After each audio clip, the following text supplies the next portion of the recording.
Welcome back. Welcome back to the Chop It Up podcast. I am your host, Miss Kamisha Superville.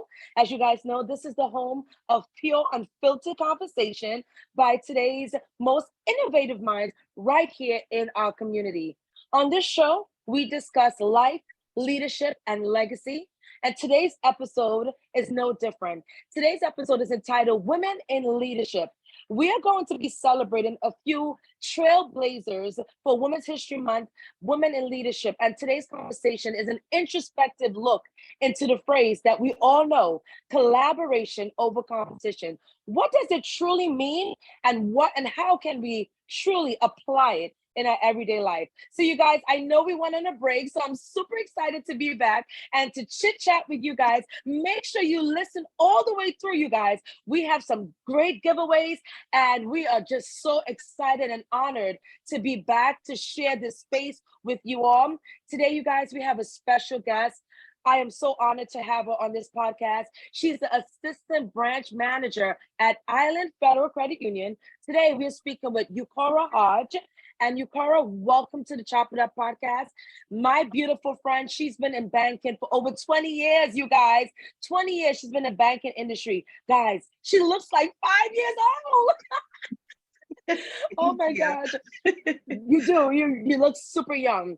Also, she has a degree in public relations and marketing, and also a minor in psychology.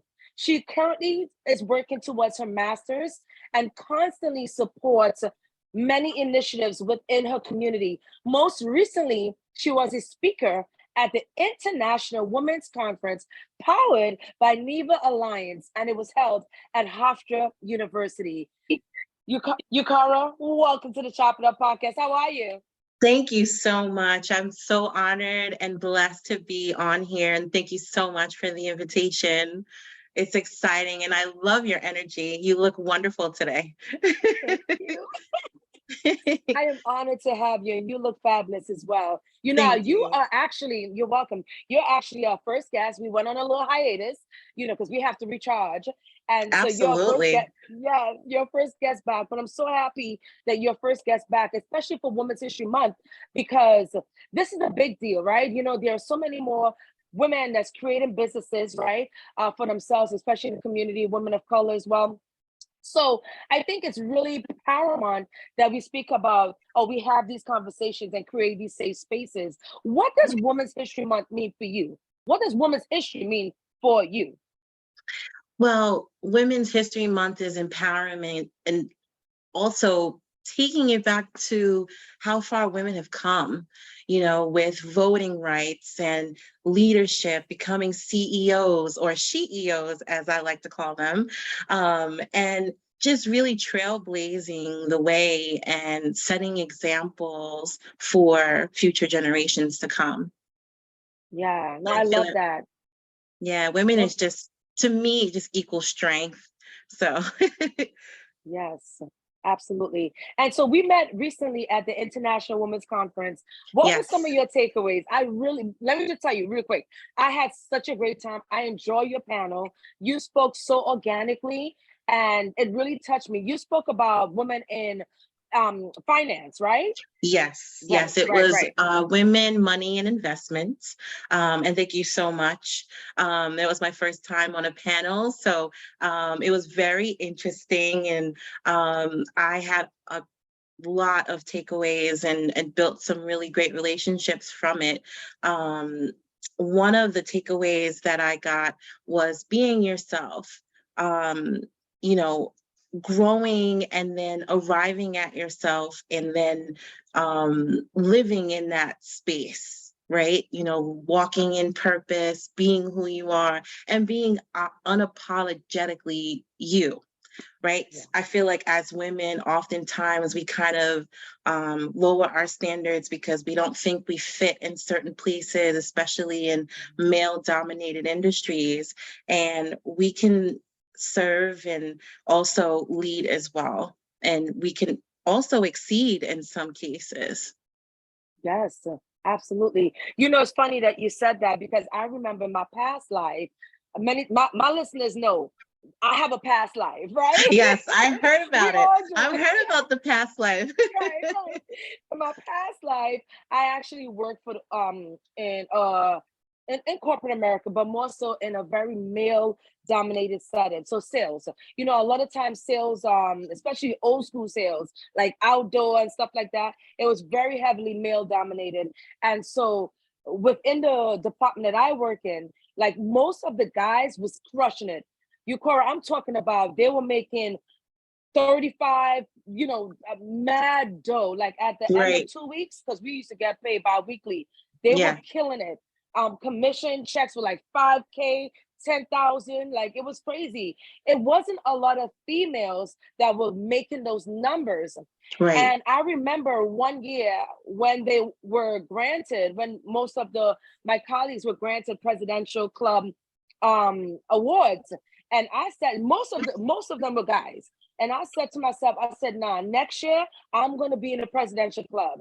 And Right. Ukura, when I tell you I worked my butt off, I literally became kind of like aggressive in a sense, kind of like I kind A of powerhouse. right. But the thing about it is, I had to kind of shift my femininity to kind of be more like the guys, not necessarily be masculine, but their approach to closing deals, Right. their approach to closing these accounts. And so Right. you're absolutely right. Sometimes we do have to shift, our attitude when we're in certain spaces, like you mentioned, Right. male dominated. So I know in the financial industry, it's very much male dominated even today. Oh, yes. Yes, it is. Yes. Talk about your experience. What has that been? What has that been like? It's been quite interesting. I recently came from a break of self-discovery, rebranding and rebuilding, and I had to come to, so to speak, and realizing that the industry that I am in is a very male dominated industry. Finance is heavily male dominated. Most of the conversations you hear about when it comes to economics or finance, there's a lot of men at the table. And so being a woman who shows up every day to sit at this table, at first it was a little daunting. You're just like, man, am I able to keep up? Are my opinions as are they taken the same way? And I had to realize, approaching businesses and talking to other business people, that you have to change your approach, and as a woman, sometimes we can have male characteristics, and there's nothing wrong with that, right? And we can hang with the boys. I'm sure we have brothers, we have husbands, and sometimes even male best friends. And I feel like, just because we put on that persona doesn't make us masculine, right? We just have to use our dominance and put our best foot forward and actually utilize the knowledge that we learn and take on and see in an example of other strong women. And so in my rebranding phase, I had to look at other women who step on their own. And one of my best friends, my inner circle, they're all leaders in their own right. And I'm just so proud to be a part of that. And so that pushes me to also become a leader and someone who can sit at the table with other executive leadership. I love that. You said that so eloquently. You said that better than Thanks. me, actually. Thank you. Absolutely. I feel like today more than ever, I feel like there's such a large conversation that one needs to be had about women and men and that relationship, right? That dynamic. Just even last night, I was watching something online, and it was the commentator. It was like very combative, Right. just the example that he gave between, you know, relationships between men and women was very combative. And in the comments, it was the same thing. It was like these tactics of war of the sex. And I Mm-hmm. think what you said is so vital, because it's not about necessarily being too much of one sex or the other, but it's about your approach, and it's Right. about standing in your truth. And if you have to be stoic in certain situation, it's about showing that strength, the strength of Right. a man, the strength of a woman, and how we can complement each other. So I love that. I love that. And also, too, a lot of times in rooms where we are not necessarily the dominance, it's also about having our male colleagues and counterparts also provide us with that space, right? And Right. validate our opinion. I think that's the main thing now in culture is that we have to validate each other and Right. hold room for different thinking and thought processes. Absolutely, absolutely. And I have a male mentor, and he's been, since the beginning of my career, and he has allowed me to step in and show up and support me in areas in which I felt like, man, I don't belong here, or, no one's hearing me, right? No one's taking what I say seriously. And so he says, no, you show up, you be you, and it will come. The confidence is what you need. And a lot of men, even when they don't know what they're doing, they have so much confidence. So it's like, Yeah, why come not on. just show up and act like it, right? And I feel like as women, sometimes we just have to really own it and know that we can do it, because a lot of times, we could do it better than men anyway, right? Right, right. We look at history. If Exactly. history tells us anything, when men went out to war and fought all those things, women stepped up, we came in the workforce and we made it better. And therefore we fought for that equality, and now we're here and we're here to stay. Yeah, absolutely. I agree. Also, COVID has really taught us the importance, right? How essential we are to the household, right? To the Right. economy as Correct. well. Absolutely. So I definitely agree. In that vein, let's segue a little bit into how important are the benefits of empowering other women in your organization. What are the benefits for empowering women within your organization? Oh, there's so many benefits. Number one, just the topic alone, the collaborating over competition. We don't always have to stab each other in the back, right? We Speak on can it. we can collaborate, and we can share ideas, and we can complement each other and push each other to grow in different areas that we may not be so strong in. Because I think that when people are the same, especially women, we can't truly grow, right? We learn from differences, we learn from differential thinking, and that's the only way we really can benefit. Absolutely. I agree. I definitely agree. So, it's so funny because that phrase, right? Collaboration over competition. It's so catchy. It's so embraced, like, we embrace it so much, but a lot of times we don't apply it, right? And Right. in so many ways, whether in our personal relationship with our sisters, or in our business environment, or at our workplace. If I'm going for a promotion, you're going for promotion, sometimes we can be very catty. So Right. what does that really mean, collaboration over competition? And for a listener out there who's listening, how have you shown that in your daily work? The first thing that comes to mind is there is enough for everyone to eat, right? There are so many different opportunities out there that, although we're at this one organization, what's for you will always be for you, right? And so we shouldn't have to fight aggressively over the same position. If someone else got it, we support them, we congratulate them, we live in their excellence. And then we take a step back and figure out, why didn't I get it? What do I need to work on in order to put my best foot forward the next time? And then if that situation is not going to arise for you in the moment, then you have to look elsewhere where there's more opportunities for you to eat, right? And so, because the only thing that comes from holding each other back is you holding yourself back. Mm, You hold your energy back, you hold your opportunities back. No one wants to work with you. You pretty much isolate self.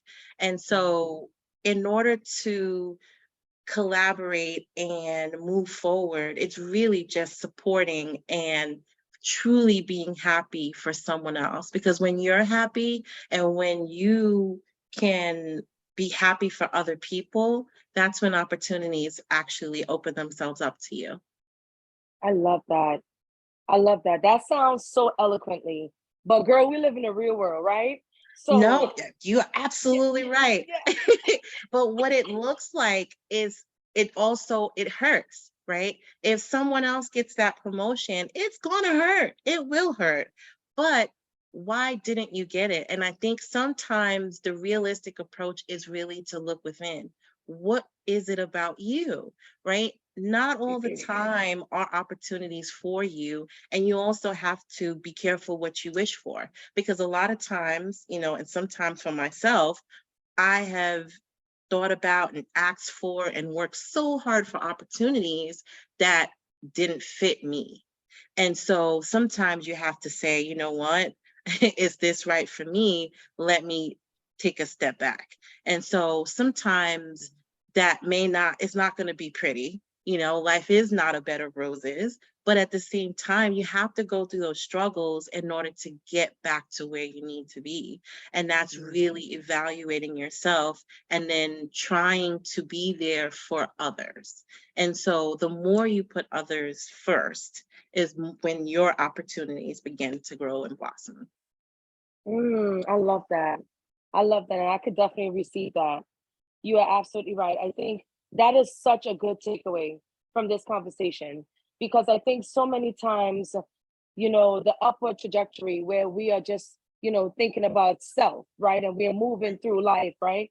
And I think sometimes, even as human beings, if we can just take a step back and give more, give our time more, volunteer some more, give of ourselves some more, even when it hurts, like you said, even when Right, it's a sacrifice, right? Even when it's right, an inconvenience, the opportunities and the blessings, right? The right. blessings come and the blessings flow, and they flow in so many different ways. It's so funny you said that, because I am sitting on the heel of having an opportunity to travel internationally. And Ukura, when I tell you God is so good, I literally found out about this last minute. Last Mm, minute, I found out about this trip, and I said, "Oh my God, I've been praying for this. I really been working towards this, right?" And right, look, this opportunity is in my you know toolkit. But how do I fund it? How do I travel? How do I raise funds and capital? To travel. And when right. I tell you, I tapped into my network. I tapped in inward. I didn't have to go externally. I tapped into my network. And because I've shown up so many times for my people, so many times for other folks, Mm-hmm, immediately people said, "How can I help?" All right, mm-hmm. let me get back to you in a day. Let me look at my finances and see how we can get you to where you want to go. And literally within making a few outbound calls and reaching out to my friends and my colleagues, I was able to raise the initial funds in order to travel. And Oh, wow, that's wonderful. yeah, that's a blessing. It It's not is. only It it's really a is. blessing when you pour into others by Yes, nature, and because we live in a natural world and a spiritual world, God allows things and opportunities to pour back into you. And yes. I was so, gonna say amen on that. yes, I yes. definitely agree. Yes, absolutely. But And that's so I'm wonderful. just, yeah, absolutely. And I'm so grateful. And this is opportunities. These were blessings by both my male and my female counterparts. So I do believe in this empowerment, and empowering a woman. You really empower a nation. When you Right, empower a girl, you empower right, a nation, you empower a community, you light the world. right, You right. light the world. It's so imperative. Absolutely. It So is. yeah. So let's talk about, there's still a conversation about equity and equality as it relates to women empowerment. What, in terms of your opinion or what you have experienced, is the lack of empowerment an equality or equity issue? Now that is a very powerful question. I think as women, for both equity and equality, we've always been behind. And I think with us working to consistently collaborate and work together to strengthen ourselves, we can actually build on both. However, I feel that there isn't enough equity. We do not have enough seats at the table in order to even try to fight for equality where male dominated industries are concerned, right? And the only way to truly do that is to uplift and work together and collaborate, because where I can't fit, I can help you get there. Because as long as one of us are there, then we can turn around and put that hand out to help each other build up. Because if we're not there, we can't get in. That's a fact, you know. It is. And so And I feel with, just, and again, going back to your network is your net worth, right? Who you know makes a huge and powerful difference, right? Because when I was, out of work for, I had stayed home. I think I had spoke about this at the conference, wanting to stay home with my son, but then COVID got in the way. I was applying to jobs and trying to get out there. But then I realized, I have to look at who's already working, right, in my network. And then how can they help me? I've never asked for help before. As women, we don't like asking for help because we could do it. We're so powerful. We're not me, independent. girl. Not me, girl. I'm fragile. But I'm I had fragile, girl. to, well, I know for me, I don't like asking for help. I could do everything by myself. And Amen. I had Phenomenally. but I had to say, no, this is enough. You have Yeah. to ask for help, and it is important too. So I had to reach out to my network, and most of them are women. And so, I had directors, other, industry leaders, and they put out their word for me. And then, of course, what do you think happens? Opportunities Mm. begin to show up because they know you best. The people who work with you, right? They know what you're capable of, and they can actually project as well as edify what you've done. So therefore, you don't have to walk alone with all of this experience that you have, and you're trying to market yourself and you're trying to say, I could do it too. But they can help you too. And that's the purpose of equity and helping each other get a seat at the table so that they can say, I know her, she could do it, and she can come up and she can lead this business or that sector or this industry or this branch or anywhere else in these industries where we are I not. love that.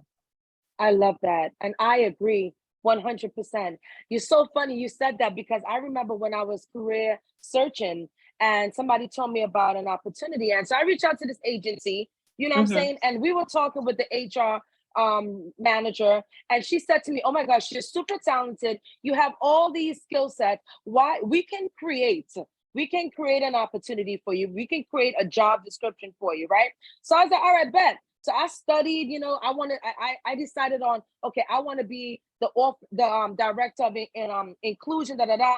And so I sent her everything, Ukura, and she was still kind of like on the back burner, kind of like, oh, I don't really think, because we already have someone in that role. And she was just giving me the vibe that y'all was just entertaining me. Y'all really wasn't Right, looking to hire me.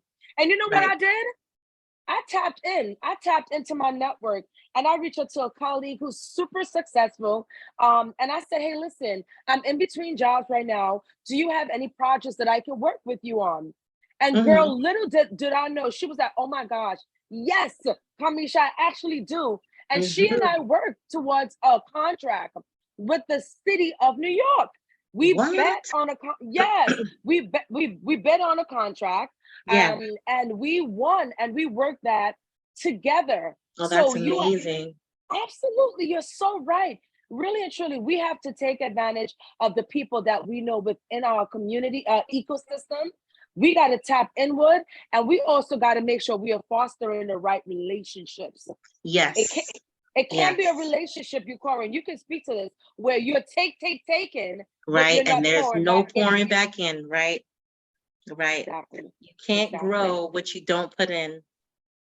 That's it. That's it. And so many times we, especially within certain communities, we have a me, Mm-hmm. approach. It has to Mm-hmm. be a collaborative approach. It has to be very applicable, very much seen. It can't be Right. like you're taking on more of the risk and I'm just chilling. So And it's that's funny you also, mentioned that. I yeah. had there was a woman who coached me once, and this was a few, I would say maybe about 5 or so years ago, and it stuck with me since. And in talking to her, she said to me, all I'm hearing is I. And so I was like, okay, because I did it, you know. Yes. But what stuck with me is, if you're a leader, how are you giving back, right? Mm, How are you serving the people who are under you? And so once I connected leadership with service, mm. then was when I started to become successful, because I didn't truly understand that leadership is not about just self and leading other people and telling people what to do. It's truly showing up on how can I help. Now, I took that from New Amsterdam. I love that show. But Yeah. the beautiful thing about that one sentence, how can I help?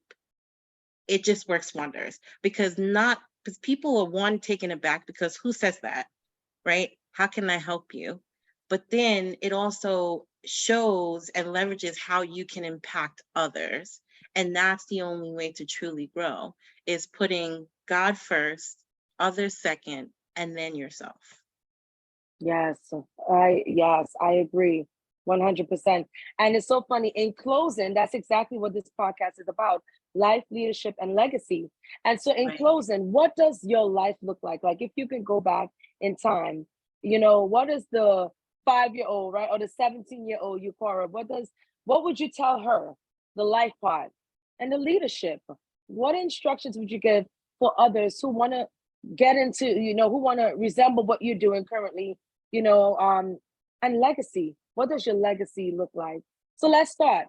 What does the 17-year-old Ukura, what would you tell her today? You got this. That you can show up in circles and that you've never been in before, and you belong there. That don't second guess yourself. Awesome. I love that.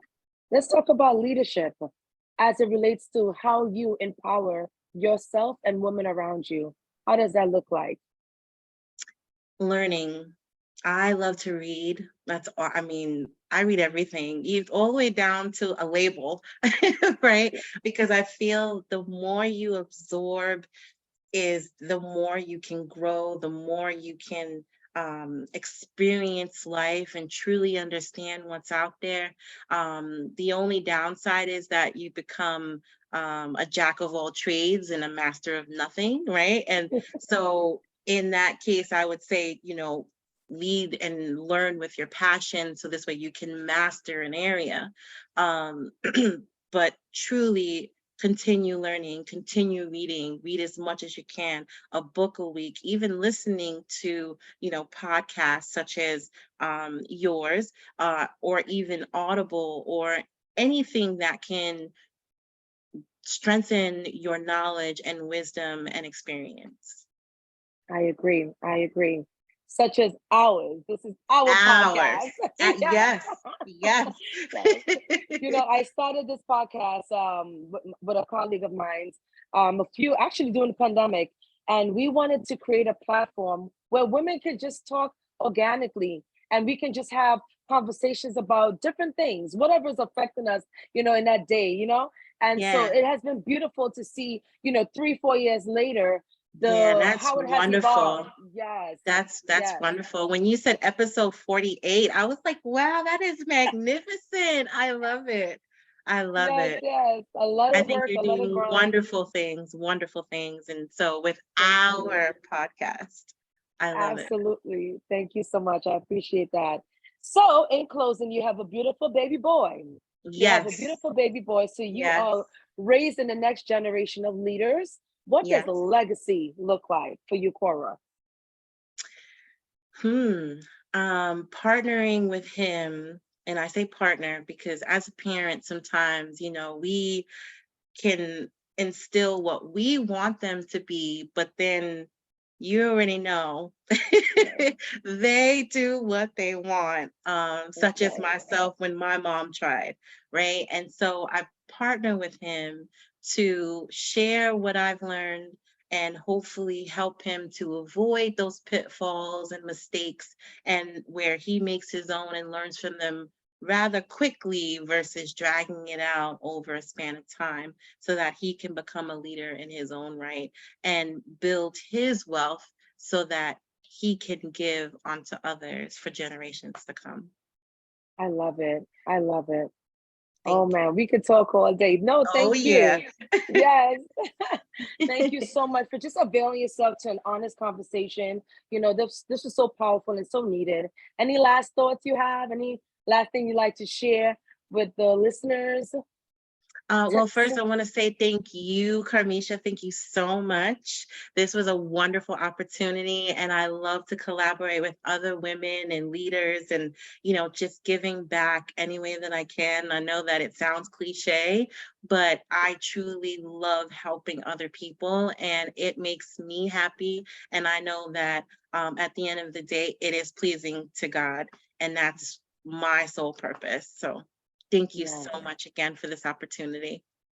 Thank you so much. Thank you. You guys, I'm so happy you listened all the way through. As I said, we have an amazing giveaway for you. So if you like this episode, and make sure you follow the Chop It Up podcast online, right, on Instagram and YouTube, and DM us. We have a Target giveaway gift card for you. Again, make sure you like and share this episode. Follow us on our platform, Instagram and YouTube, and you will be able to redeem a giveaway from Target. Ukura Hodge, Assistant Branch Manager of Island Federal Union. It's been a pleasure speaking to you. Thank you so Thank much for your you. Thank time. you so much. Happy Women's History Month. Yes. Yes. Woohoo. Woo-hoo. Yes. But thank you All so right. much. And you have a wonderful day. You too. Bye, you guys. See you on the next episode. Bye.